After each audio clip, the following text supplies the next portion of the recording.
Bonjour, aujourd'hui je vais vous donner l'horoscope pour le mois de juillet pour la Balance.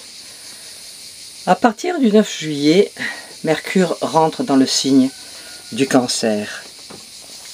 Les transits de Mercure, qui a un rapport avec tout ce qui concerne l'intellect, la communication, l'information, la manière de réfléchir, d'exprimer ses idées, ont une répercussion au quotidien. Ce transit annonce quelques semaines focalisées sur la famille, le foyer. Accompagné d'humeurs changeantes et d'une certaine prédisposition à dramatiser les situations. Puis, le 24 juillet, Mercure rentre dans le signe du Lion.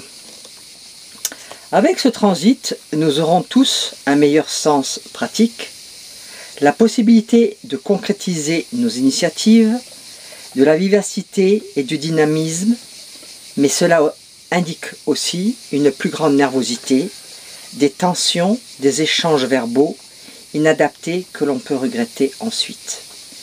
Mercure en Lion sera propice à tous les domaines créatifs. Le 1er juillet, il y aura une conjonction Vénus-Jupiter en Lion. Ce transit bénéfique de l'astre de la grande fortune, Jupiter, sur celui de la petite fortune, Vénus, constitue l'influence la plus bénéfique au point de vue de la chance, du bonheur et du bien-être matériel. Les aspirations les plus chères voient leur réalisation.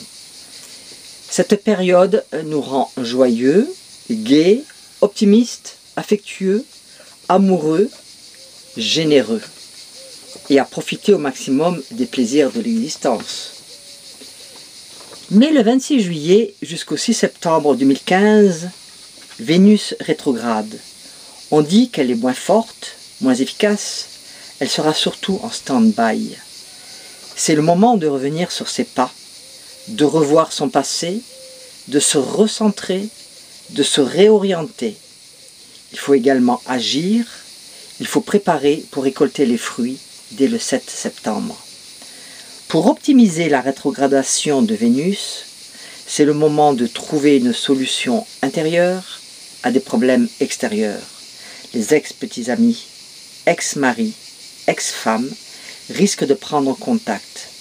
Ce n'est pas une période favorable pour les transactions financières, mais c'est une période favorable pour trouver une nouvelle inspiration pour les artistes. Le soleil séjournera ce mois-ci dans votre maison solaire 10. Ce secteur symbolise vos chances de réussite professionnelle. Beaucoup de planètes vous prendront pour cible, mais elles vous stimuleront en même temps. Le carré de Mars, Soleil et Mercure à votre signe vous fera avancer. Il représente une alliance efficace pour vous imposer dans votre job Mars, valoriser un savoir-faire Soleil ou alimenter votre réflexion Mercure. Pour ceux qui attendent une réponse ou démarrent une activité, il y aura des retours encourageants. Si vous passez des entretiens ou des examens, la première semaine sera très favorable, surtout si vous êtes né entre le 10 et le 23 octobre. Ce mois-ci, prenez le temps de faire une pause pour faire un tri dans vos idées ou réfléchir à vos nouvelles envies. Vous serez d'ailleurs très conscient de l'importance de vos décisions. Évitez les conflits affectifs ou familiaux. Si quelque chose ne va pas, parlez-en calmement et cherchez des solutions. Vie sentimentale, à 2. Ce sont les natifs du 3e décan, nés du 13 au 23 octobre, qui auront le plus de chance. La conjonction de Vénus et de Jupiter en Lion, à votre signe, est très réjouissante pour ceux qui reçoivent ces influx. Un événement, une situation, un projet pourrait vous remplir de joie. Après le 18, avec Vénus en Vierge, votre chéri ou vos enfants vous donneront l'impression de vous échapper.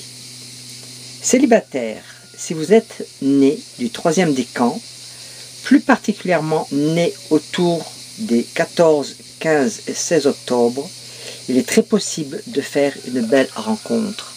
Je vous souhaite à tous un bon mois de juillet et vous donne rendez-vous pour le mois d'août. Au revoir, à bientôt.